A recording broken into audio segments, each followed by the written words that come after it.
Hello बच्चों, welcome in next lecture. चलिए आज के लेक्चर में हम लोग क्वेश्चन प्रैक्टिस करेंगे। प्लस में हम लोगों ने इन द प्रीवियस लेक्चर हम लोगों ने जो डिस्कशन किया था, आई थिंक वेलोसिटी वगैरह देख लिया था। ओके, और हमने उसके बाद टाइम पीरियड देखा था और फ्रीक्वेंसी ऑफ रेवोल्यूशन पढ़ा था। ठीक है, आज देखो, जैसे हमने प्रीवियस लेक्चर में पढ़ा था कि एनर्जी का एक फार्मूला हमने पढ़ा था कि एनर्जी इक्वल टू, ठीक है, nth ऑर्बिट के लिए एनर्जी इक्वल टू क्या पढ़ा था हमने, माइनस 2 पाई स्क्वायर, ठीक है, K square E to the power 4 m, ये लिखा था। और नीचे क्या था अपना h स्क्वायर, याद आया। और इधर z स्क्वायर अपॉन क्या, n स्क्वायर, ये लिखा था एक फार्मूला। ठीक है, अब देखो, अगर मैं यहां पे थोड़ा सा सिंप्लीफाई करूं इसे, मान लो कि ये है n1 ऑर्बिट के लिए, ठीक है, और इधर है n2 ऑर्बिट के लिए लिखा जा रहा है। ठीक है, ओके। तो अगर मैं यहां पे लिखूं, ठीक है, तो क्या लिखूंगा, E n1 equal to minus 2 pi square के square E to the power 4 m upon क्या, h square into Z square upon n1 square, ये अपना पहला इक्वेशन इधर। अब ई n2 इक्वल टू क्या लिखूंगा, बोलो, माइनस 2 पाई स्क्वायर के स्क्वायर, समझ में आ रहा है, ई का power 4 m upon h square into Z square upon n2 square, ये अपना इक्वेशन सेकंड। देख लीजिए, क्लियर सभी को। अगर मैं, ध्यान दो, अगर मैं यहां पे डिफरेंशिएट करूं, ठीक है, तो ये हमें क्या देता है, चेंज इन एनर्जी, जो कि किसके बराबर होता है, एससी अपॉन लेमडा के। ठीक है, तो अगर इस फॉर्मूला को, दोनों फॉर्मूला को अगर मैं सॉल्व करना हूं तो क्या आ जाएगा, 2 पाई जो कांस्टेंट टर्म है उसको बाहर ले लो, के स्क्वायर ई का पावर 4 m, और नीचे क्या है h स्क्वायर, और यहाँ पे क्या आ जाएगा 1/n1 square minus 1/n2 square, ध्यान दो, ठीक है। और इधर क्या आ जाएगा, देख लो, जेड स्क्वायर बाहर कॉमन, ये इक्वेशन बनेगा। देखो, क्लियर है सभी को यहाँ पे। तो अगर मैं यहाँ पे 1/लेमडा एच वाला टर्म मैं यहाँ पे नीचे भेजता हूँ, ठीक है, तो क्या हो जाएगा, माइनस 2 पाई स्क्वायर के स्क्वायर ई का पावर 4 m, यहाँ पे क्या हो जाएगा एच क्यूब और क्या c, और ब्रैकेट के अंदर क्या आ जाएगा n1 square upon n2 square, और यहाँ पे क्या जेड स्क्वायर। ठीक है, ये देखो, ये आ जाएगा। ठीक है, इस टर्म को, ये जो टर्म है, ये जो टर्म है, पूरा जो टर्म है, इसको हम लोग क्या बोलते हैं पता है, इसको हम लोग बोलते हैं रेडबर्ग कांस्टेंट टर्म। और यहाँ पे एक्चुअली माइनस साइन नहीं होगा, जब माइनस करोगे तो ये माइनस साइन खत्म हो जाता है, ध्यान रखना।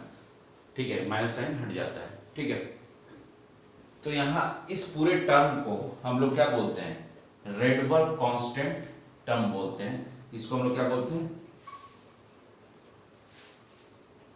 Rydberg constant. ठीक है, क्लियर है, यहां तक उतारो, फिर उसके बाद आगे बढ़ते हैं। ठीक है, इस पूरे टर्म को, जो कांस्टेंट टर्म है, इसको हम लोग रेडबर्ग कांस्टेंट बोलते हैं। एक बार सभी लोग उतार लें।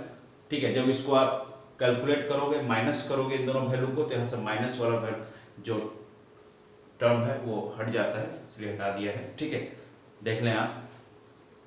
ओके, चलो अब आगे ये हटाता हूं। ठीक है, सभी को ध्यान देना है। ठीक है, इस फॉर्मूला का यूज है, तो प्लीज सभी लोग फोकस रहेंगे। तो यहां से देखो, एक टर्म आता है निकल के, इसको ऐसे लिख सकते हो, 1/लेमडा आर एच, और क्या हो जाएगा जेड स्क्वायर। ठीक है, और in the bracket 1/n1 square upon 1/ क्या n2 स्क्वायर, और ये आर एच क्या है हमारा, ये कांस्टेंट टर्म है, जो कि क्या था, रेडबर्ग कांस्टेंट। ठीक है, क्लियर है सभी को? यहाँ पे समझ में आ रहा है? क्लियर है? ठीक है। अब यहाँ पे ध्यान देना है, एक बात को आपको ध्यान देना है कि जो आर है, जो रेडबर्ग का जो कांस्टेंट टर्म है, वो डायरेक्टली प्रोपोर्शनल टू क्या है? एम। और ये याद रखना, ये एम मास ऑफ इलेक्ट्रॉन नहीं होता है यहाँ पे, ये हमेशा ध्यान देना है। जो फॉर्मूला में था एम, वो मास ऑफ इलेक्ट्रॉन नहीं था, वो क्या था? रिड्यूस्ड मास कहलाता है। वो क्या कहलाता है? रिड्यूस्ड मास ऑफ क्या? System. It's a reduced mass of क्या? सिस्टम। ये ध्यान देना है सभी को। वो रिड्यूस्ड मास ऑफ क्या होता है? सिस्टम होता है। क्लियर है सभी को? तो प्लीज उतार लीजिए, उसके बाद हम लोग क्वेश्चन बनाना शुरू करते हैं। ओके, जल्दी से उतारें, करते हुए आगे बढ़ते हैं। पहला क्वेश्चन है कैलकुलेट द, देखो बेसिक क्वेश्चन है, क्वेश्चन है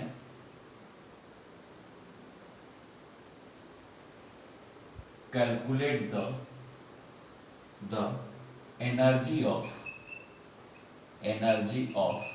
N, calculate the energy of an electron in the first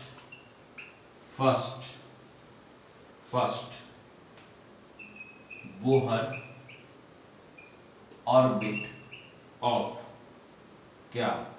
hydrogen atom. देखो कितना बेसिक क्वेश्चन है, इसी से हम लोग आगे बढ़ेंगे। ठीक है, फर्स्ट बेसिक क्वेश्चन, देन उसके बाद स्टेप बाय स्टेप आगे बढ़ते चलेंगे। तो पहला क्वेश्चन आप बनाइए। ठीक है, स्टार्ट कीजिए, सोचिए कैसे बनाएंगे। क्वेश्चन है calculate the energy of an electron in the first Bohr orbit of hydrogen atom. ठीक है, अगर आप इस क्वेश्चन का सॉल्यूशन बनाना चाहेंगे, सॉल्यूशन ऑफ दिस क्वेश्चन, ठीक है, तो हाइड्रोजन एटम है तो पहला चीज तो जेड का वैल्यू क्या हो जाएगा? 1। और फर्स्ट ऑर्बिट का मतलब क्या है कि 1, एन का वैल्यू हमें यहाँ पे क्या मिलना चाहिए? 1। और हम जानते हैं कि फॉर्मूला क्या होता है? E इक्वल टू क्या हो जाएगा? 2 pi square e to the power 4 upon क्या, यहाँ पे क्या हो जाएगा? H square. यही होता है स्टैंडर्ड फॉर्मूला। ठीक है, अब चलो यहाँ पे वैल्यू रख देते हैं। तुम्हें सिखा रहा हूँ कि स्टैंडर्ड फार्मूला का यूज अगर कभी करना हो गया तो कैसे करेंगे। ठीक है, आप डायरेक्ट जो न्यूमेरिक फार्मूला है उसको भी यूज कर सकते हैं, बट कभी कभी इस फार्मूला का भी यूज करने आना चाहिए।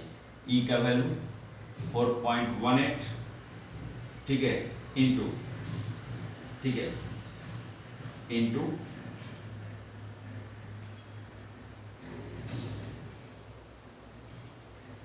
4, ठीक है, और 9 into 10 to power 9 into 10 to power -28। Clear है? अपॉन एच का वैल्यू 6.6 इंटू क्या रखो? 10 टू पावर -27 का क्या? Whole square. इसको अगर आप कैलकुलेट करेंगे तो जो आंसर आता है वो आता है 2.18 इंटू 10 टू पावर -11 क्या? अर्ग। देखिए ये पहला आंसर आएगा आपका। ठीक है, क्लियर है सभी को? चलो नेक्स्ट क्वेश्चन की तरफ बढ़ते हैं। बेसिक से स्टार्ट किया है, ठीक है, तो आप सभी लोग बेसिक पहले ध्यान दो, फिर उसके बाद आगे बढ़ते हैं। ठीक है, नेक्स्ट क्वेश्चन देखो, अब इससे थोड़ा सा ऊपर चलते हैं नेक्स्ट क्वेश्चन की तरफ। ठीक है, लिखेंगे द एनर्जी, क्या है क्वेश्चन? थोड़ा सा बेटर क्वेश्चन है तो थोड़ा सा ध्यान देंगे। ठीक है, क्वेश्चन है कि the energy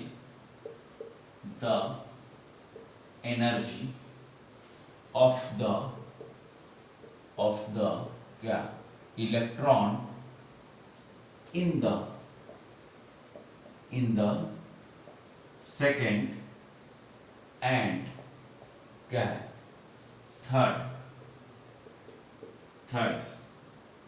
Bohr orbit, Bohr's orbit of the क्या हाइड्रोजन एटम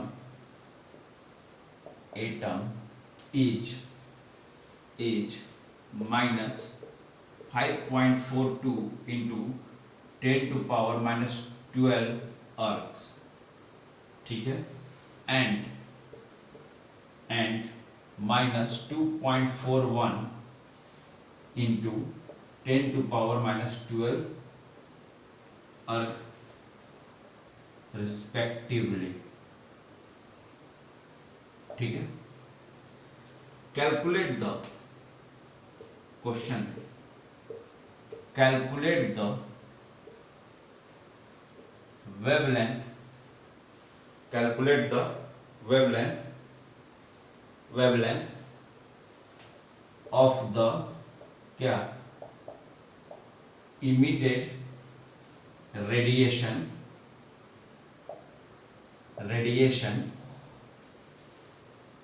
when the क्या इलेक्ट्रॉन drops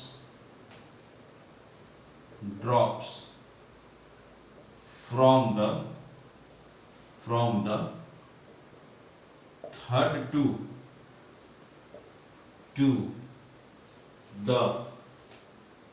the क्या सेकेंड ऑर्बिट।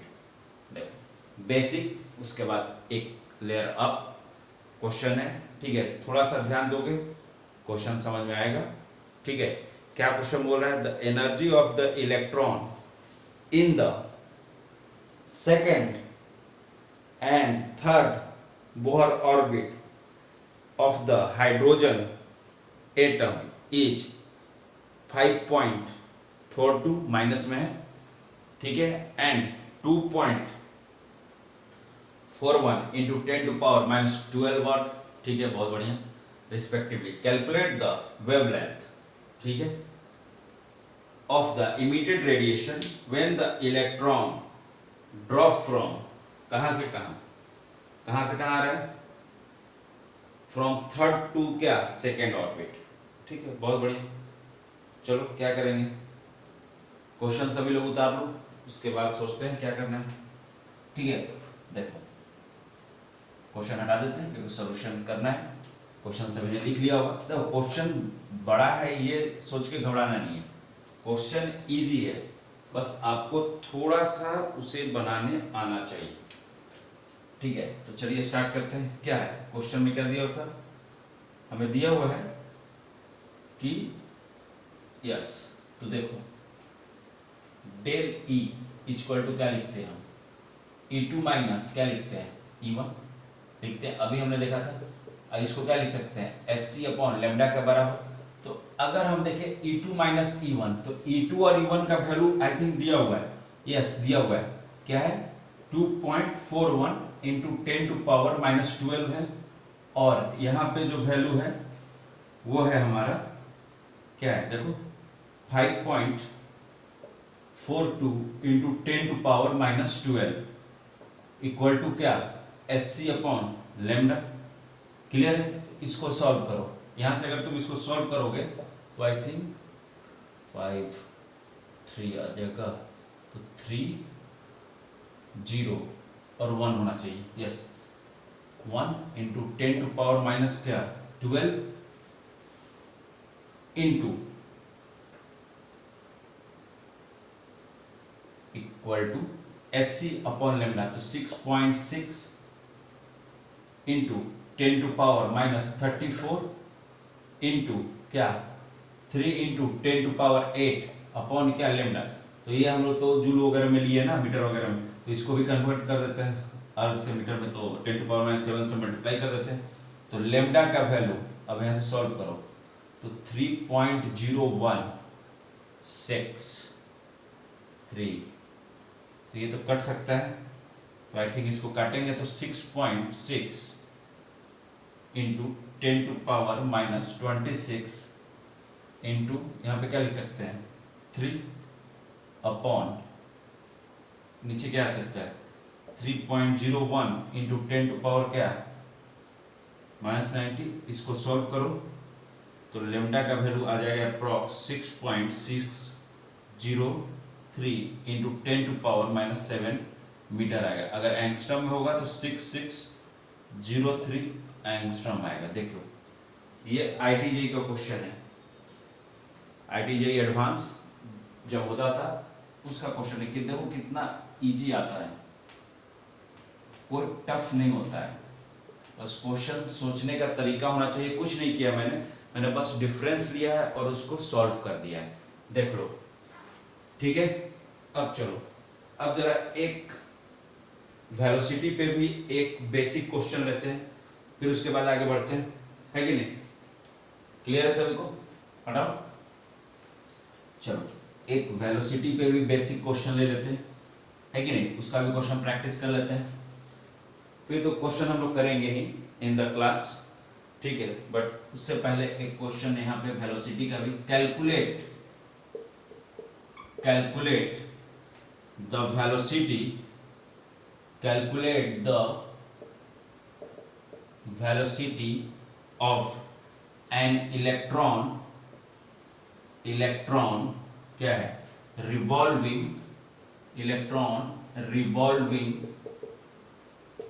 इन द कहां? Second orbit. ठीक है, बहुत बढ़िया। तो देखो अब सेकेंड ऑर्बिट की बात हुई, ठीक है, तो इसका मतलब है कि n का वैल्यू हमें दे दिया है। n का वैल्यू क्या है? 2 है, ठीक है। वेलोसिटी का फॉर्मूला अगर हम लिखें तो वेलोसिटी इक्वल टू क्या लिख सकते हैं? 2.19 ले लेते हैं approx into 10 to power 8, okay, into Z upon क्या होता है? n होता है, सिंपली यही होता है ना, जेड अपॉन क्या होता है? n होता है। क्लियर है सभी को यहां तक? देख लो क्लियर है। अब चलो आगे बढ़ते हैं। अब बताओ मेरे को, यहां पे वैल्यू रखो 2.19 इंटू 10 टू पावर 8 और इसका वैल्यू n का वैल्यू 2, तो वेलोसिटी ऑफ इलेक्ट्रॉन जो आएगा वो कितना आ जाएगा? देखो सॉल्व करके कितना आ जाएगा, डिवाइड करो 1.09 इंटू 10 टू पावर 8 सेंटीमीटर पर सेकेंड। देख लो सभी लोग यहाँ पे, किसी को कोई डाउट हो तो वो पूछ लेगा, किसी को कोई भी डाउट हो तो इसमें पूछना है, अगर लग रहा हो कि नहीं। चलिए उतार लिया सभी ने यहाँ तक? कोई दिक्कत यहाँ तक समझने में? चलिए एक और क्वेश्चन देख लेते हैं छोटा सा, और वो मैं आपको एज ए होमवर्क दूंगा, ठीक है, वो आपको एज ए होमवर्क करके आना है, ठीक है, आप उसे एज ए होमवर्क लीजिए, लिखिए, ठीक है। बेसिक क्वेश्चन मैंने पहले प्रैक्टिस कराया है कि समझ में आना चाहिए कि फॉर्मूला है क्या, उसका यूटिलाइजेशन क्या है, पहले वो मैंने बता दिया है, ठीक है। उसके बाद ये क्वेश्चन एज ए होमवर्क लीजिए, कैलकुलेट द वेवलेंथ, पहले मैं लिख देता हूं फिर आप बताइएगा, in angstrom of the photon that is emitted when an electron in the क्या आपका Bohr orbit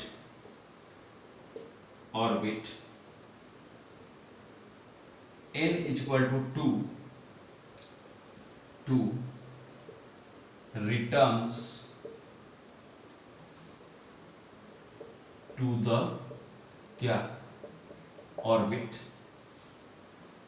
where n equal to 1 in the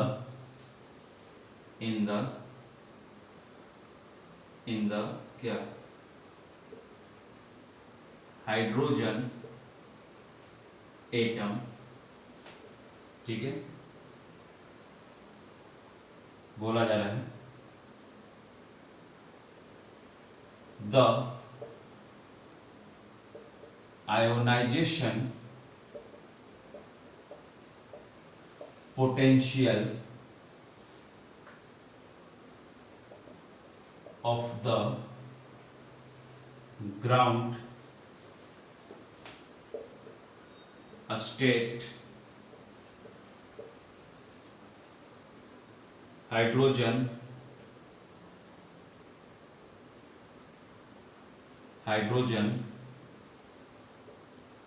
atom is 2.17 into 10 to power कितना है -11 अर्ग पर एटम। ये आपका होमवर्क है, please write down everyone. Easy question है तो आपको ये भी करना है, तो सभी लोग लिख लें।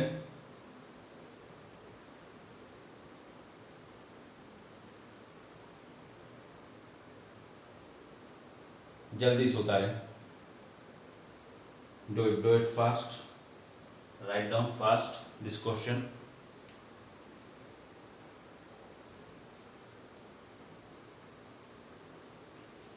जल्दी करें। जब उतार लिया है तो उसके बाद एक और क्वेश्चन दूंगा, ठीक है, पहले इसको उतारें।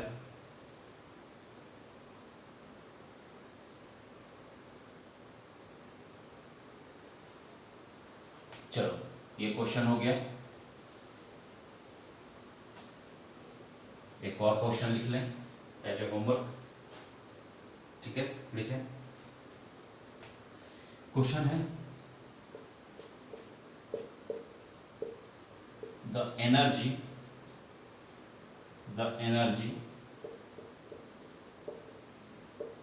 एसोसिएटेड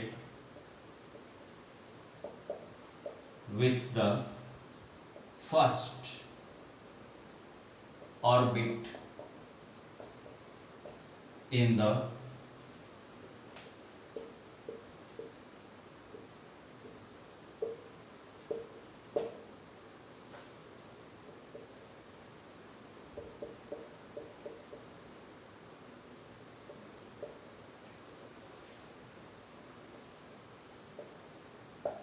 ठीक है,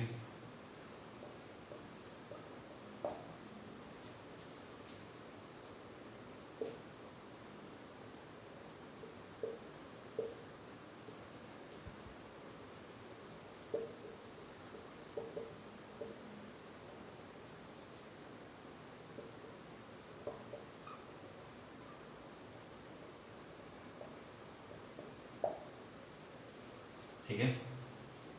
इसी में एक और क्वेश्चन है,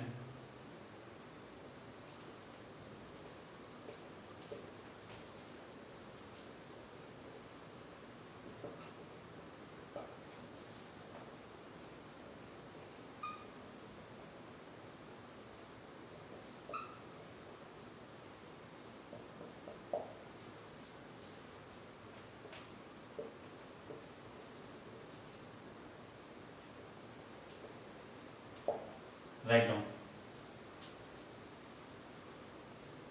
जल्दी से लिख लें, उतार लें दोनों क्वेश्चन, होमवर्क है, ठीक है, और आपको बताने हैं, जल्दी से लिखें। ओके, चलिए सी यू इन नेक्स्ट क्लास। और हम लोग डाउट सेशन में इस पे बहुत सारे क्वेश्चन प्रैक्टिस करेंगे, तो उसके लिए आपको टेंशन लेने की जरूरत नहीं है, ठीक है। आप ये सारे क्वेश्चन जो आपको एज ए होमवर्क दिएंगे आप प्रैक्टिस करेंगे, क्योंकि in the class doubt class हम लोग इस पर डिस्कशन करेंगे कि आपने बनाया है नहीं बनाया। चलिए बच्चों, मिलते हैं आपसे नेक्स्ट क्लास में, तब तक के लिए thank you so much, bye, see you next class, bye.